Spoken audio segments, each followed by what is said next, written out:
Bravo. Bienvenido a los No, Corsarios. vamos otra vez porque me pican los ojos.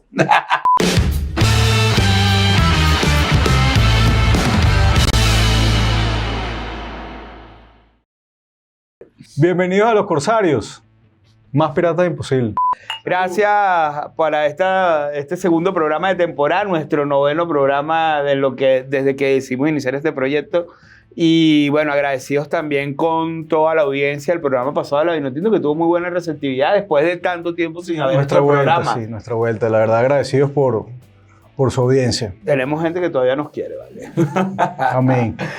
¿De qué vamos a hablar hoy, Daniel? Explícale a los muchachos que nos están viendo y a las Número muchachas. 9 se titula El hipismo en Venezuela. Propusiste ¿Este trago? este tema. Pues el trago está buenísimo. Qué bueno que te gustó. Gracias. Daniel me tiene feliz. Bueno, propusiste este tema y me parece muy interesante.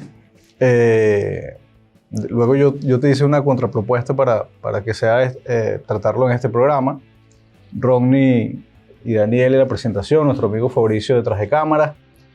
Y bueno, quiero escucharte por qué. ¿Por qué este programa? ¿Por qué este tema del hipismo? Yo creo que el hipismo venezolano, el hipismo está en el ADN del venezolano, más bien, eso es lo que quiero decir. El hipismo está en el ADN del venezolano, obviamente, como todas las cosas de nuestro país, pues en crisis. Ha tenido etapas muy malas, ha venido con una etapa de altibajo. Estamos como una medio etapa de resurgimiento, ¿no? Muy tibia, porque bueno, las condiciones son las que son. Pero el hipismo siempre estuvo muy metido en el ADN venezolano. El hipismo, nosotros tuvimos ídolos, jinetes que fueron ídolos, caballos que fueron ídolos, historias que dan para series de Netflix. Yo creo que... Sí, película. Claro que sí. Cañonero, por ejemplo. Cañonero es una película de Netflix fácil. O sea, y así muchas cosas. Entonces, me gustaba ver este tema, cómo lo abordábamos, y tú me hiciste la sugerencia de verlo, si es un deporte, si es una cosa como de vicio, cómo compartir esas visiones y tratar de transmitirle a quienes nos ven, bueno, esta dicotomía o esta cosa que gira alrededor del hipismo, que va entre apuesta y deporte, entre juego de envite y azar, y porque los caballos se consideran atletas, entrenan como atletas, claro. los jinetes entrenan como atletas, pero al final siempre hay ese manto oscuro alrededor del hipismo, ¿no? Sí, tal vez a nivel internacional no. Yo creo que no hay duda de que el hipismo es una actividad deportiva. Es una actividad que requiere una actividad física, tanto para el caballo como para el jinete, que está regulada por reglas. O sea, que no es que los caballos salen a correr, sino que tiene un reglamento, se rige bajo un reglamento. Y al final es una competencia, ¿no? Es una competencia donde va a haber un ganador y... ¿Y por qué entonces a tu criterio hay Bueno, eso influye en otros factores, unas legislaciones que prohibieron la transmisión de las... Bueno, de eso vamos a hablar. De las carreras, por considerar que no se diferenciaba de ser un juego de envite de azar. Bueno, yo creo que hoy en día las apuestas están en todo tipo de eventos, deportivos o no. O sea, no, patrocinan los grandes equipos de fútbol. Total, cualquier tipo de evento, de espectáculo. Claro.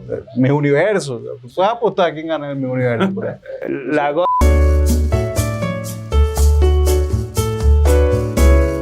No, perdón.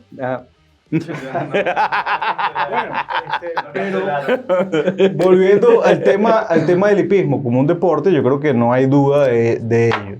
El régimen que tiene que tener un jinete para... Lo sé, me consta. Te consta, ¿no? Mi papá fue jinete. Para tener un entrenamiento de un animal de 500 kilos. De paso. Y mantener un peso. O sea, el régimen que debe tener de entrenamiento y el régimen físico es bastante. Tú hablas del tema del tema de las transmisiones televisivas, de eso me gustaría abordarlo con un poquito más de detalle, pero ya antes, Bueno, porque para hacer un resumen histórico, aquel señor un día se paró de mala gana, como que no le gustaban mucho los caballos, y dijo, bueno, a mí me cierran esto no, nosotros no vamos a promover esto más, siendo el hipismo una actividad, además que generaba, yo creo que después de la industria petrolera, el hipismo era la actividad que generaba más puestos de trabajo directos e indirectos, porque alrededor de la actividad hípica, acuérdense que no solo es el hipódromo de Caracas, estaba el hipódromo de Maracaibo, que tiene mucho tiempo ya cerrado, está el hipódromo de Valencia, y hay unos hipódromos que no están metidos bajo la tutela del INH, pero que existen, que es el de Paraguaná, que no sé si estará funcionando, y el de la tierra de Ciudad Bolívar, que quedan más caballos que jinetes, pero ahí está el hipódromo de Ciudad Bolívar. Fabricio jamás ha ido al hipódromo de Ciudad Bolívar siendo el de allá, pero bueno. Bueno, fíjate que el primer hipódromo en Venezuela se originó en el Callao, o la primera pista de carrera, pues de alguna manera se originó en el Callao, ¿no? Yéndonos al origen de cómo llega el hipismo a Venezuela, viene de la Legión Británica reclutada por Bolívar, ¿no? Claro. Viene esa cultura. Pero al señor nunca se lo dijeron. Bueno, esa cultura que venía de Gran Bretaña caló perfectamente en la población venezolana, ¿no? Y no solo que caló perfectamente en la población venezolana, sino en todos los estratos sociales. Claro, pero es que además el tema del hipismo, o sea, porque además estás tocando un tema interesantísimo.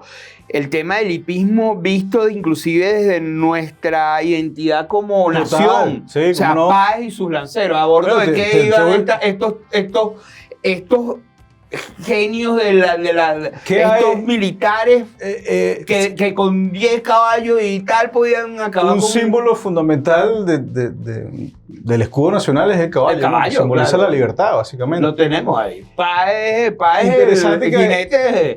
Bolívar es un jinete excepcional. Interesante que hablas de Páez, porque investigando pude ver un documental que lo recomiendo, se encuentra en YouTube, que se llama Días de Carrera. La productora es Cinesa Channel, una productora audiovisual. Y es interesante que recoge un hecho histórico el hecho histórico más antiguo de una carrera de caballo es un caballo precisamente de Páez con uno de sus arrieros, pues. Y nada, hubo apuesta, hubo un ganador que no fue precisamente el caballo de Páez. O sea, vaya el problema, ¿no? Que se metió, claro. que se metió el arriero.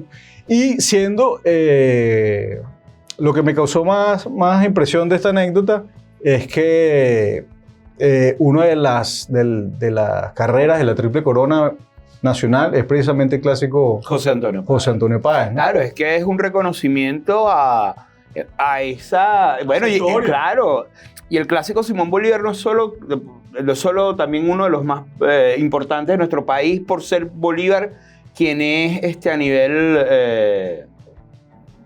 ¿Cómo se llama? Por lo que representa, claro, como nuestra máxima figura independentista, sino que es también un reconocimiento a ese Bolívar, jinete, ese Bolívar que siempre imaginamos o siempre llevamos en nuestro imaginario colectivo montado en un caballo. Que recorrió Sudamérica a caballo, claro, y esa historia de que siempre nos cuentan de que, bueno, cuántas veces le dio la vuelta al planeta Tierra Bolívar montado a caballo. O sea, claro. Está muy metido en nuestra idiosincrasia el tema de la... Y que trasciende fronteras, porque lo acabas de decir. No solo para Venezuela el hipismo representa algo importante, sino para la misma Latinoamérica. Incluso la América entera, ¿no? Para Estados Unidos el hipismo es un deporte importante, ¿no? Estados Unidos ha metido en su lista de los mejores atletas a secretaria, creo que es el caballo. O sea, está puesto 53. O sea, imagínate cómo... Claro, lo que representa para ellos el tema del hipismo. Entonces, claro, bueno, aquí tuvimos el Hipódromo del Paraíso, que para quienes no lo saben es donde está hoy el Parque Naciones Unidas. Y después se construyó, Pérez Jiménez, me parece, es el que manda hacer el Hipódromo de la Rinconada, que quienes no lo han visto, como obra arquitectónica, es un espectáculo. Es un espectáculo. Y está recuperadito ahorita, no podemos negar eso, Pero yo me imagino que esa cosa recién inaugurada debe haber sido... O sea...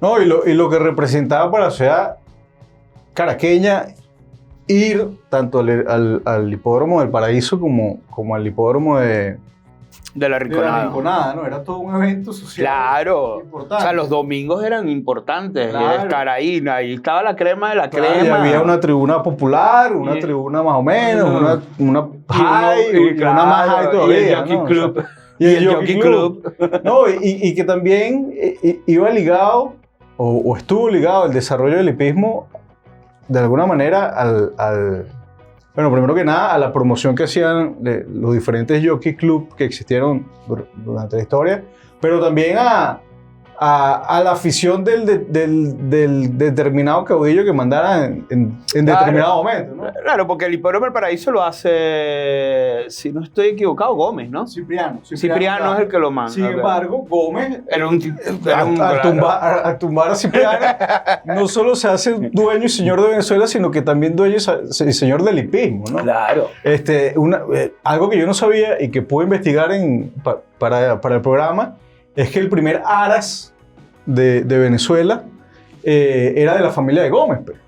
O sea, quien desarrolló la primera gran cría de caballos pura sangre en Venezuela fue General Gómez.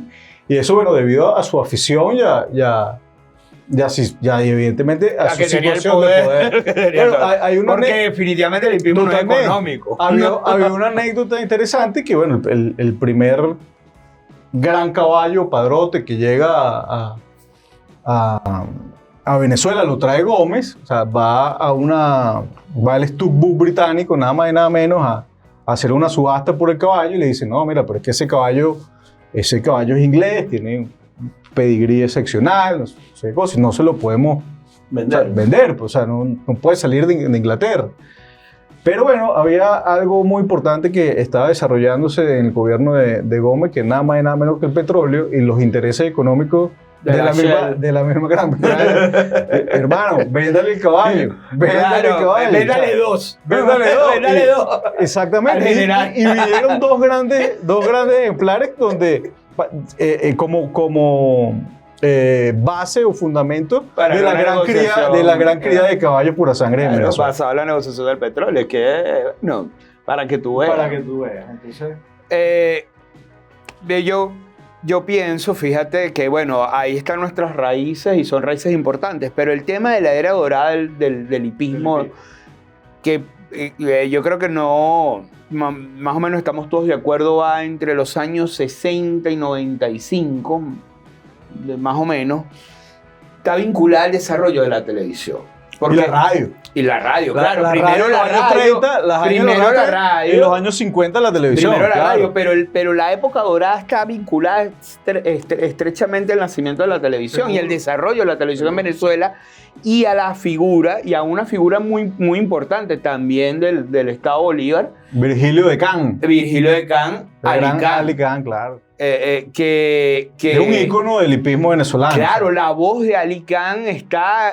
o sea, aquí habían dos personajes altamente tres, Amador Bendayán, Renio Tolina y Ali Can. O sea, cualquiera de esos tres personajes eran... Estamos seguros que no conozcan nada de caballos, nada de jinete, pero reconocen la voz de Ali Can donde sea. Claro, y hablaban y lo imitaban, porque la voz del tipo era una cosa impresionante. Un ícono de la locución y la narración deportiva. Yo he escuchado narradores de caballos de otros países que no están, pero no le llegan al talón de lo que era. Y era una referencia, pues. Ali Can narró clásicos del Caribe, fue a narrar carreras de caballos venezolanos en Estados Unidos. El final del primer clásico del Caribe, que gana Venezuela con Victoriado bajo el mando de un buen amigo de mi papá, vive en Nueva York, pasa temporada en Nueva York y temporada de Caracas, que es el monstruo Gustavo Ávila. Ese final de Victoriado es un ícono.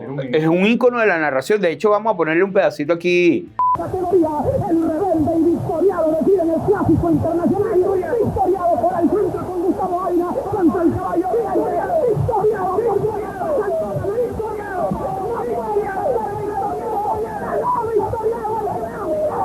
Hablas de Gustavo Ávila, el monstruo. Y bueno, hay que hablar necesariamente de esa gran carrera de Cañonero, ¿no? Las dos, o mejor dicho, esa temporada de Cañonero, ¿no? Cañonero llega a esa primera carrera de la Triple Corona en Kentucky Derby y llega a días de la carrera y nadie da medio. Claro, una gente que no sabía hablar inglés. Totalmente. Que no sabe, que todos los días comían. Esa historia urbana es cierta, que pedían era huevos con pan, porque era lo único que sabían pedir, porque no sabían hablar inglés. En un país con segregacionismo también. Claro. O sea, estamos hablando de o sea, Sí. Estos tipos hicieron una hazaña. Historia, totalmente. Cañonero en la mitad de la recta está adelantándose. Cañonero está sorprendiendo en el derby del 71. Ataca Gene French para el segundo por el centro y Paul Reason con Easton Fleet para el tercero. Domina Cañonero con Gustavo Ávila. Sorprendiendo al mundo el representante venezolano. Ganó Cañonero. Entran en la recta final y ya Cañonero con el campeón de Venezuela, Gustavo Ávila, está dando cuenta de Easton Fleet. Sin embargo, Easton Fleet se le repite y vuelve a la pared por dentro. Cañonero por fuera dominando el Prix de 6. Cañonero para todo el mundo. Venezuela asegurando la segunda prueba de la triple con el gran Gustavo Ávila. Cañonero ganó Cañonero. ¿No? Y está. Y estuvo a punto de ganar. Entiendo que corrió lesionado el último, el Belmont. El Belmont Park en Nueva York y no pudo conseguir esa hazaña histórica, pero. Terminó tercero. Sí, pero bueno. Gustavo Ávila fue la primera gran figura mediática. Sí. Porque sí, hubo otros antes de él, pero la primera gran figura mediática, Gustavo Ávila, el monstruo Gustavo Ávila, primero por haber ganado el Clásico del Caribe con Victoriado y después por haber hecho lo que hizo con Cañonero. Sí, a Gustavo le hicieron un reconocimiento, lo sé porque mi papá lo acompañó en Nueva York hace más o menos 10 años, en el derby de Kentucky, lo aplaudieron, el público estadounidense. Claro, porque es una historia de esas que les gusta a los gringos. Sí. Hazaña. Claro, de esas que imposible, de esas imposible.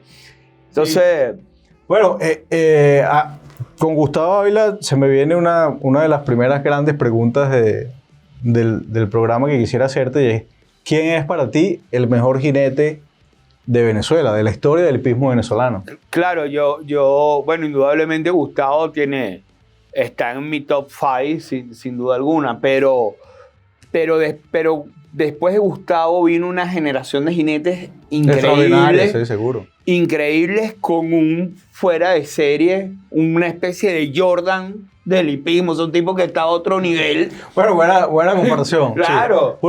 Porque esa generación, es que la comparación es buena porque esa generación de la NBA de Jordan eran todos unos fenómenos. Es muy acertada porque nadie, por lo menos en Venezuela, dentro de Venezuela, en su generación, dominó un deporte tan contundente y de forma continua, ¿no? Claro, es Juan Vicente Tovar. O sea, Juan Vicente Tovar... El negrito de San José. El negrito de San José. Juan Vicente Tovar es... carrera a carrera, victoria a victoria, clásico a clásico, debe ser el mejor jinete venezolano de toda la historia. Y la historia con Jordan parecerá loca, pero hasta es parecido. O sea, Jordan no es el máximo anotador de la NBA, no es eso el máximo... Eso que acaba de decir es interesante, porque yo coincido contigo. Yo creo que Juan Vicente Tovar ha sido el mejor jinete venezolano. Es una cosa increíble. O sea, ese señor ganó 17... estadísticas consecutivas, 17, o sea, desde que arrancó en el 77, me parece, no paró hasta el 93.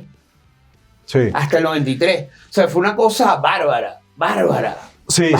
El dominio fue absoluto, ¿no? Y hubo temporadas en que ganó sobrado, hubo temporadas en que tuvo que sudarlo carrera a carrera, empató 2 veces, era un caballero, o sea... Y eso acaba de decir 2 cosas que rescato. La primera es, haciendo el mismo símil del baloncesto, pudiéramos decir que, a ver, es una pregunta, que Misael Jaramillo sería el LeBron James de Allen Iverson. Bueno, sí, el LeBron James. 14 estadísticas ganadas, más de 3.000 triunfos, 3 clásicos de Caribe, múltiples victorias Claro, pero no... En Estados Unidos. No era lo mismo. Evidentemente, bueno, es como Jordan. Es como LeBron, Jordan, claro, ¿no? y LeBron. Como Jordan y LeBron. Sí, y Castillo por debajo todavía. Sí. Es que es difícil, pero... Porque bueno, aquí hay un componente subjetivo y emotivo Totalmente. importante, Totalmente, pero... pero cuando tú eliges a tu favorito, eso tiene un componente netamente subjetivo. Pero fíjate, voy a rescatar otra cosa que acabas de decir, que es Juan Vicente Tovar como caballero, ¿no? Claro. Mi padre me cuenta una anécdota que, bueno, me deja loco o que evidencia la gran persona que era Juan Vicente Tovar y el gran atleta que era, ¿no? Porque hay que ser íntegro no solo dentro de la cancha, fuera. sino fuera. Y en un deporte y en una disciplina que se presta para muchas cosas. Exactamente. Entonces él me cuenta una anécdota, no recuerdo, lo podemos buscar y ponérselo en off para que ustedes lo vean o puedan buscarlo también. Él me cuenta que hubo una carrera que era un clásico de estos selectivos. Como no, contra Parra. Ajá, contra Parra, ¿no? Que era un mata-mata. Mata-mata. O sea, eran dos caballos. Era Parra y ellos dos, pues. Parra contra Tovar. Que eran de paso los dos jinetes que dominaban o que se disputaban claro. el dominio en su época, ¿no? Y resulta ser que el caballo de Parra partió mal o se quedó en el aparato. El aparato no le abrió la puerta al aparato. Y bueno, ya a lo que le quedaba a Tovar era matar la partida. Un galope suave para llegar a la meta. Partida, bueno, la largada muy mala para el caballo Adeje, el caballo dio la revuelta, sin embargo el jinete de Sparrow, la largada parece que fue falsa. Sin embargo, el jinete Tovar, yo diría que con muy buena intención, detuvo al caballo Sparrow, hizo una de caballero aquí Tovar, como lo que es un caballero, y detuvo al caballo Sparrow, porque de haberse seguido Sparrow él ganaba su carrera muerto de risa. Bueno, sin embargo, él, en vista de su integridad deportiva, detiene su carrera y se repite la salida de esa carrera. Y la pierde. Y la pierde. O sea, no solo que dice, no, yo quiero competir de una manera justa, ¿verdad? Contra, primero, mi colega y segundo, mi más cercano competidor tal vez en ese momento, y pierde la carrera. Te puedo dar otra anécdota, también la podemos poner un pedacito acá en el programa. Tovar y Valiente se están disputando la estadística. Un domingo. Y Tovar va un triunfo adelante de Valiente. Okay. Y viene la carrera de Douglas. Okay. Y Tovar competía en esa carrera. O sea, si Tovar ganaba, aseguraba la estadística. Si Douglas ganaba, empataba la estadística. Bueno, Douglas fue con todo. Porque Douglas Valiente era otro jinete. Claro, otro gran jinete. De la estratosfera. Lo que pasa es que todos estaban... Parra, Torrealba, Douglas, Rubén Huerta, todos, Rosillo, todos estaban un escalón o dos escalones. Rosillo creo que le gana, como decir, el novato del año en el 75, ¿no? Sí. A Tovar. Entonces, viene la carrera y bueno, va Valiente mata en un final, no contra Tovar, pero un final difícil, pues gana la carrera, empata la estadística y Tovar se le para al lado con su caballo y agarra y le levanta la mano y se lo trae y se baja del caballo y es Tovar el que mete a Valiente en el pavo de los ganadores. Vidoche por dentro con Valiente contra la vaca. Vidoche por dentro, la maca por fuera. Les gana Vidoche con Valiente. Ganó Vidoche. Fíjense ustedes esto. Franciconi, vea esto. Esto es un momento grande en el hipismo venezolano. Fíjense ustedes los dos jinetes cómo se abrazan. O sea, un gesto que... Claro. ¿Sabes? No solo le reconoce claro. el esfuerzo, sino que además lo lleva él al pavo. Bueno, eso te voy a traer otra anécdota también del mismo jinete de Juan Vicente Tovar, que también dibuja un poco lo que era su personalidad, ¿no? Y es esa gran temporada del 90, 91. Del 90 con los del Caribe. Claro, con la triple corona del Caribe del 90. Diciembre del 90 es cuando el bueno, cerra. Juan Vicente Tovar gana el Confraternidad del Caribe de yeguas. El de macho gana el de macho con el caballo Randy. y gana el Clásico Internacional del Caribe con Don Fabián, que es una carrera que yo recuerdo de niño, o sea, Claro. y recuerdo la narración de Alicante. y que fue de paso acá en Venezuela, Claro, en Santa Rita, el hipódromo de en el hipódromo de Santa Rita, ¿no? Increíblemente bajo, bueno, ya no estaba lloviendo en ese momento, pero en la pista era un lodazal porque era había llovido totalmente, ¿no? Entonces él gana y es una hazaña histórica de ganar una triple corona en un mismo día, en una misma temporada, con 3 caballos diferentes. Y bueno, se le acercan los reporteros, ¿sabes? Mm. Cuando gana. Héctor Alonso era uno de los que estaba, me acuerdo, entonces, que estaba abajo. le preguntan, Carlos bueno, Alberto Alquiaga también estaba claro, en la bueno, pista. Tobar, con esto creo que sin duda alguna te haces merecedor del atleta del año. Y Tobar le responde, mira, según los entendidos, según los expertos en la materia, yo soy merecedor del atleta del año desde hace mucho tiempo. O sea que no va a cambiar lo que yo soy si yo me lo gano o no me lo gano, si me lo dan o no me lo dan. O sea, Claro. ya ahí está lo que yo he hecho. Exactamente, la historia, los méritos, los triunfos. Y ya- te voy a complementar tu historia, me parece además de las más icónicas del deporte nacional por todo lo que generó. Al día siguiente, eso fue un 3 de diciembre del 90, el 4 de diciembre se otorgaba el premio. otorgaba el premio, se decidía el Lunes. ganador. Y Tobar obtiene más primeros lugares que un ciclista que se llamaba Leonardo Sierra, se llamaba el ciclista, que había ganado una etapa del Giro de Italia, importante, ¿cómo no? Claro que sí. Pero los peloteros, que siempre eran los que ganaban el atleta del año, ese año no tuvieron una buena temporada. Tobar bien. Que es un monopolio, ¿no? Tobar superaba a un argentino en número de estadísticas. Claro, el monopolio tenía el béisbol. Tobar superaba ese año a un argentino en el número de estadísticas consecutivas, pero además se metía en la historia con esa hazaña de haber ganado los 3 clásicos internacionales en Santa Rita. O sea, era un tiro al piso. Y obtiene más primeros lugares, pero la puntuación era que si 10 puntos para el primero, 8 para el segundo y así. Y entonces había un grupo de periodistas que estaban en contra de la elección de Tobar. ¿Por qué? Porque no consideran al hipismo como un deporte y no consideran a los jinetes unos atletas. Okay. Y ese grupo de periodistas, yo he tratado de investigar si fue a propósito o casual. Me parece que fue a propósito.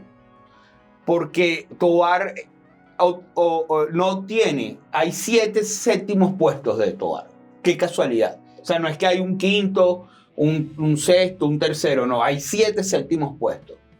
Para mí fueron 7 periodistas que dijeron, no, vamos a votar así. Vamos a hacer lo posible porque no gana. Entonces Tobar obtiene más primeros lugares, pero en puntos, que a 20 puntos de Leonardo Sierra, y le dan el atleta del año a Leonardo Sierra, en lo que se considera una de las grandes errores del periodismo deportivo venezolano. Hoy en día yo, porque he estado, como te digo, investigando el tema, he hablado con gente que estuvo en esa votación y que hoy en día lo ven como un gran error, pues. Claro, un desacierto. Un desacierto, claro, un desacierto, porque ¿qué más le iban a pedir? Claro. O sea, bueno, entonces si no lo consideras atleta, ¿para qué lo nominan? Claro. ¿Para qué aceptas la nominación?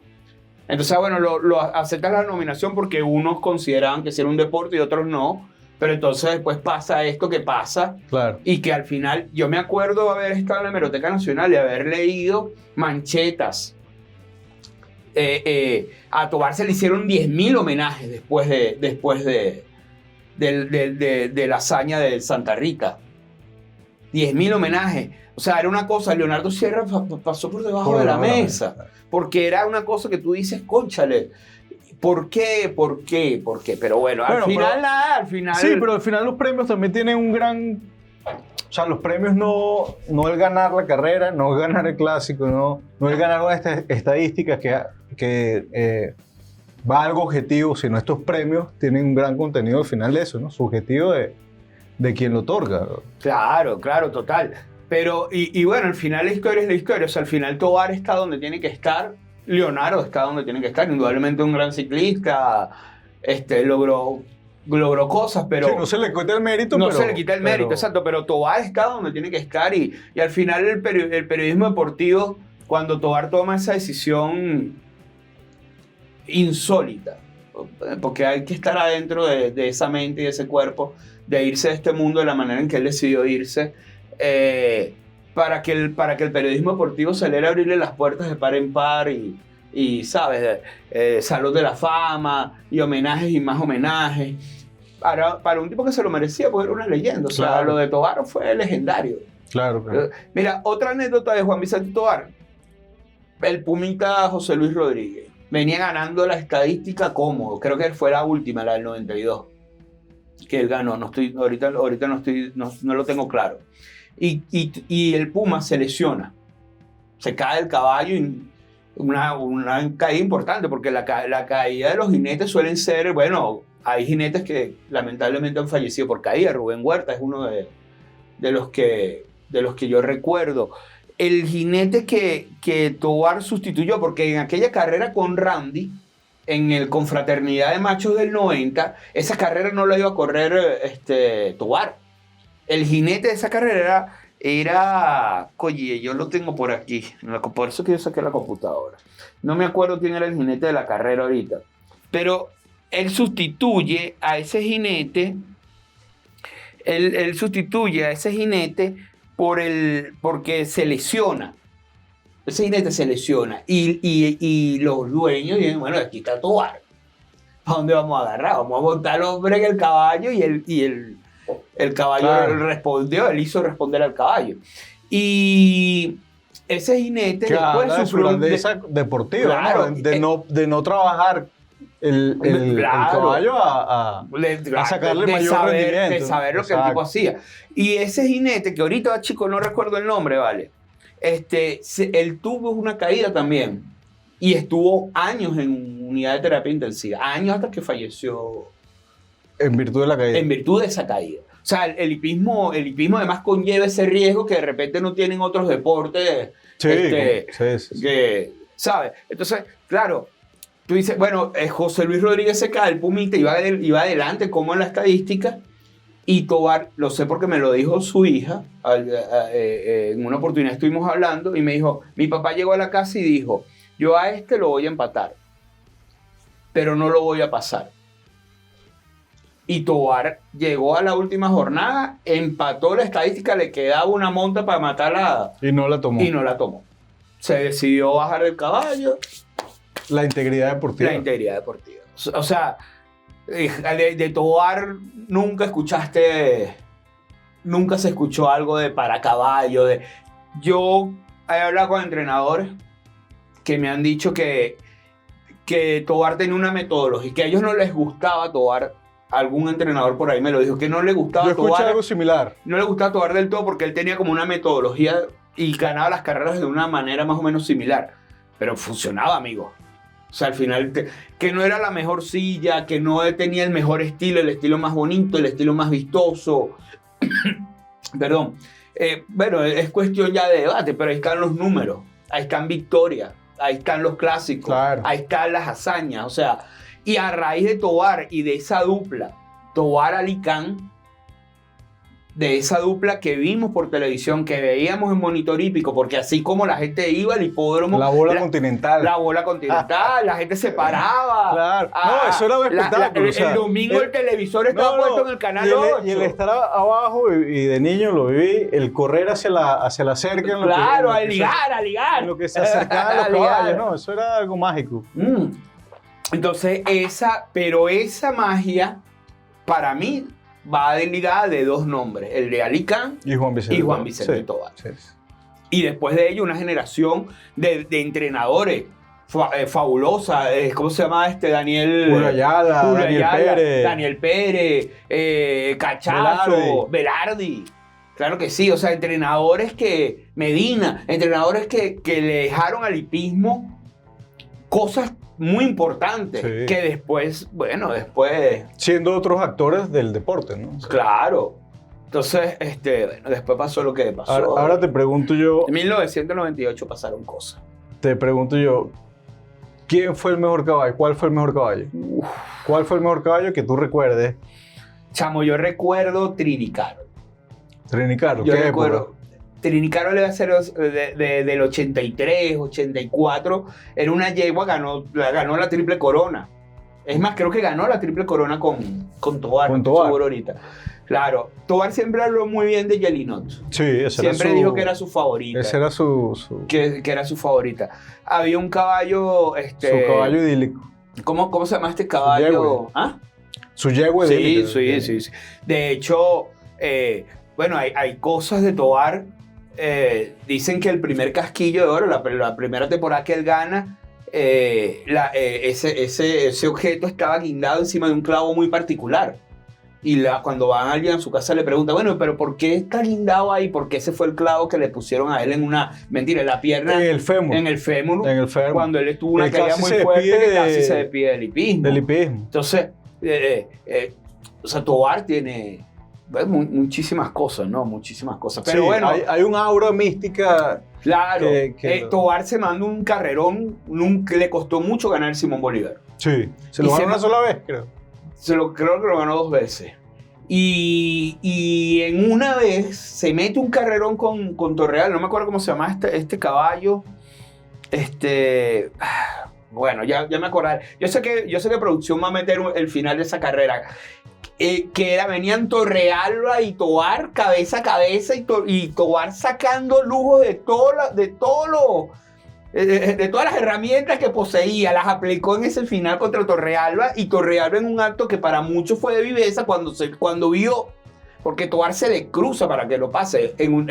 Eso puede ser legítimo o ilegítimo de acuerdo a lo que miren los jueces de Los comisarios. Viene a firmo para el tercero, volantín para el cuarto.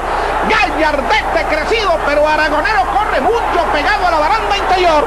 Aragonero contra Gallardete. Se defiende Gallardete. Domina el caballo Gallardete, el clásico. Aragonero segundo con afirmo. Ganó Gallardete. Pero para muchos fue legítimo, para muchos ilegítimo. Lo cierto es que cuando ya pareciera que Torrealba se da cuenta que no va a ganar, suelta la cabalgadura como diciendo, bueno, me trancó ilegal. Y la carrera se va a protesta. A Tovar lo suspenden, que casi pierde la estadística por esa suspensión, porque lo bajan y al bajarte, automáticamente te toca una sanción. Claro. Y el Simón Bolívar lo gana a Torreal. No me acuerdo este clásico, pero ya sé que producción lo va a poner ahí. ¿El será? No era el Gran Sol. Mientras están dando la vuelta en el reclamo, porque tú sabes que los caballos daban... Sí. Mientras se decía el reclamo, la dueña de este caballo que ganó lo abofeteó a Tovar. Dicho por testigo. Esto no es una leyenda. Esto me lo contó gente. Esto está escrito en periódico, pero me lo contó gente que lo vio. Y Tovar fue un caballero. Se aguantó su abofeteada como un caballero. Dijo 2 cosas sin grosería. Y bueno, pasó lo que tenía que pasar. Gallardete que era el caballo que le ganó el Simón Bolívar a Tovar. Yo sé que Tovar ganó el Simón Bolívar y también creo que ganó una triple corona. Varias. Nacional. Bueno, con Yelinot ganó. Ganó una. Con Yelinot ganó. Con Trinicalo me parece que ganó de yegua. Y ganó la triple corona de machos también, pero no recuerdo ahorita. El caballo. Iraquí. Con Iraquí. Con Iraquí creo que ganó la triple corona. Con Iraquí ganó la triple corona. Volviendo al mejor caballo, te voy a decir uno. Dice uno más reciente, ya ha pasado como 20 años de cuando uno veía a este caballo correr. Pero nombraste el Gran Sol, caballazo. Sí, cómo no. My Own Business. My One Business. Ídolo. My One Business. O sea, yo creo que pocos caballos en Venezuela generaron tanta fanaticada. Una pasión. Lo de My One Business era la gente iba, llenaba las tribunas del hipódromo para ver a ese animal correr. Ganó el Clásico del Caribe con Jaramillo. Claro. Y de las últimas grandes narraciones debe ser de Alicante. Este caballo, en los 48 años que tengo en la actividad hípica, jamás había visto un caballo nacido y criado en Venezuela de las características de My Own Business. Es un caballo fuera de serie, es un caballo sencillamente excepcional. Sí. My One Business. My Own Business. ¿Crees que podamos regresar a un hipismo ¿O Bueno, eso ya sí, hay que dejarlo no, ir? ¿Cómo yo aplaudo. ¿Cómo puedes dejar ir esa generación de la NBA de la que habíamos hablado? No, yo aplaudo los esfuerzos que se están haciendo y bueno, de equipararse también a nivel internacional, porque a nivel internacional no ha disminuido, ¿no? O sea, uno va... El que es fanático del hipismo, si va a Estados Unidos, seguramente una de las mejores cosas que tendrá en su checklist es ir a ver un Kentucky Derby, o así sea visitar el hipódromo, ¿no? Claro. Ir a un Belmont Park. De hecho, conversando con un amigo me lo decía, una de las cosas que yo tengo pendientes es hacer eso. Y a nivel internacional creo que se ha mantenido y estamos, o veo que se están haciendo esfuerzos por recuperar, ¿no? Y es valioso eso también. Lo que pasa es que yo siento que el hipismo se ha vuelto... Porque el tema de las apuestas lo trastoca todo, no solo el tema del hipismo, lo hemos visto en el fútbol, lo que ha pasado de repente en la Serie A y pasa con otras cosas. El tema de las apuestas le ha hecho de alguna manera, de las apuestas mal llevadas, pues de la mafia detrás de las apuestas, le ha hecho mucho daño, y a un deporte como el hipismo se presta más fácil, porque al final el jinete es el que está arriba, el jinete es el que ejecuta, o sea, el caballo puede tener todas las ganas o las condiciones. Está además, es como te digo, la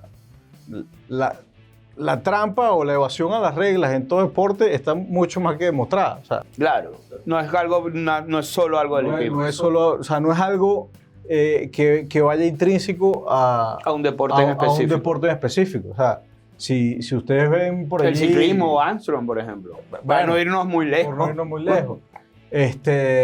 Hay una serie en Netflix que toca estos puntos que se llama Bad Sport. Y hay un basquetbolista que le decían, bueno, tienes que en la universidad, y le decía, mira, no, tienes que perder o ganar por 3 puntos.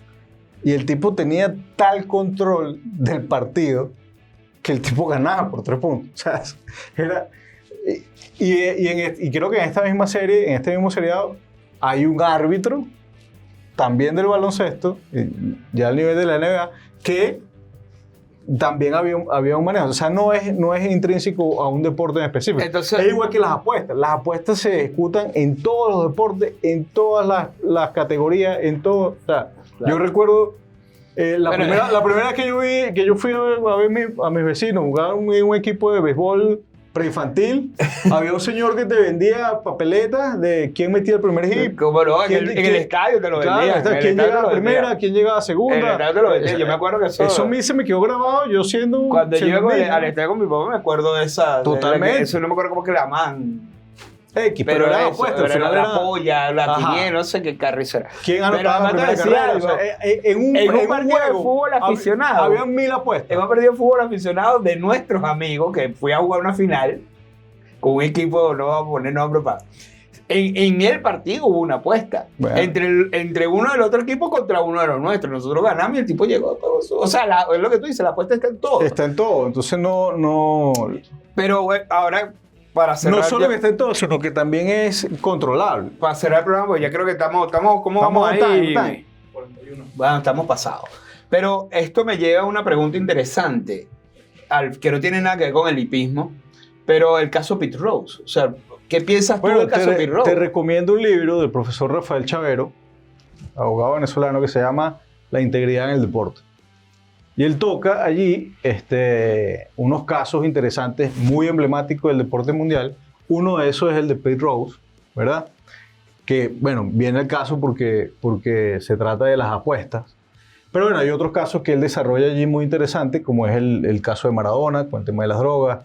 El caso de Tyson, en plena pelea, morderle la oreja al rival. O sea, y con respecto a Pete Rose, ¿cuál sería la pregunta? ¿Es justo o no la sanción? Claro, ¿cómo lo ves tú? Porque después de todo lo que ha pasado en el béisbol, inclusive el tema de los agentes anabólicos, de la sustancia prohibida, del bate de corcho de Sammy. O sea, sí. cuando tú ves todo esto, bueno, ponerse... Yo considero que esa... ¿Tú lo ves como un ensañamiento? ¿Lo ves No, justo? yo creo que es una ascensión ejemplarizante Pero no dio muchos ejemplos. ¿Por qué no? Porque después de Pit Road no te estoy contando todo lo que ha pasado. Bueno, pues. pero por lo menos con apuestas no ha salido nada sancionado. No, pero... En lo que se refiere a las apuestas, no ha habido pruebas que hayan condenado a otro beisbolista. Entonces, por en las tu apuestas. opinión, estás de En mi acuerdo. opinión estoy de acuerdo. Tú estás de acuerdo. Yo estoy de acuerdo. De hecho, hay en todos los deportes, bueno, siguiendo en el béisbol, el caso de los Astros el tema del tubo, por ejemplo. en 2019, por allí, no recuerdo, cuando ganaron la final contra los Yankees precisamente, considerar si esa ventaja fue desleal o no, si faltaron a la integridad del deporte. A mi juicio yo creo que sí. Que si eso pudiera acarrear alguna sanción, bueno, no lo sabremos, pero en este caso creo que la sanción fue en conjunto y no directamente a... Claro, porque no depende solo de un jugador. No, Tiene que haber una aunque los estructura. managers entiendo que fueron sancionados, igual... Ahí hay una estructura, pero o sea, tampoco había un reglamento claro en ese aspecto. O sea, es posible. había una laguna ahí. Y lo otro que hay que entender en ese tema de Altuve y de los Astros en general, porque no fue Altuve nada más. El caso Es que hay que estar parado ahí y venir una pelota de esas características, llegarte a 96 Sí. millas y reaccionar a un impulso eléctrico. pero alguien O sea, te está diciendo por dónde darle.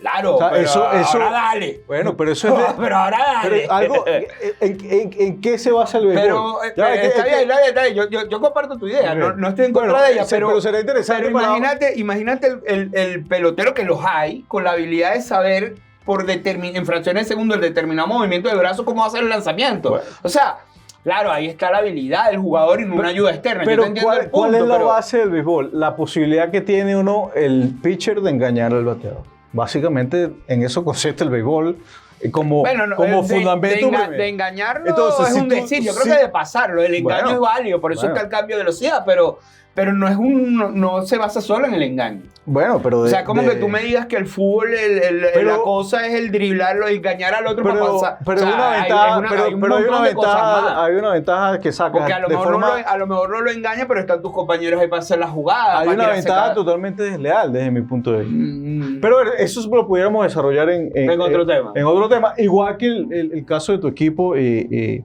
el caso Negreira. Pero bueno, no toquemos ese punto porque puede herir, Mira, puede herir susceptibilidad. Ahora, Recomiéndale a la gente que ya nos vamos a este libro muy interesante. el profesor Arrael Lucas, el hipismo en Venezuela, Estás en esta cámara. una breve reseña histórica del hipismo en Venezuela. Buen libro. Buen libro, recomendado. Tiene Sí. un archivo fotográfico. Si le gusta el hipismo, si un buen le gusta el libro. hipismo, 100% recomendado. En casa hípico está, lo sé. Bueno, Regalo ideal para mi papá en algún día del padre sucedió. Por ejemplo, ¿se lo compré a mi papá? Sí, no, yo también. Se lo compré a mi papá. Entonces, bueno. Me gustó este programa, A mí Daniel. también, vale. Me gustó. Te dejo a ti la despedida. Bueno, yo les quiero agradecer a todos ustedes por habernos prestado atención a este par de locos. Sigan al podcast de los Corsarios. Agradecemos la audiencia. Síganos en Instagram, el podcast de los Corsarios. Síganos en YouTube, el podcast de los Corsarios 6500. Un número medio raro, pero seguro nos encuentran allí también. Pueden, si les gustó, Claro, darle like, comentar. hacernos Sugerencias. sugerencias, alguna anécdota que ustedes hayan tenido con el hipismo nacional. No voy a sacar a Daniel Guillén del programa. Las personas que me han estado insistiendo en ese tema, no lo voy a hacer. O sea, Daniel es el creador del podcast de los Corsarios. Sí. Y bueno, yo agradecido que me hayas incluido en este proyecto. Y seguimos adelante. Vienen más programas y ahora esta sí va a ser una temporada larga. Bueno, amén. Salud. Amén. Salud. Hasta la próxima. Gracias.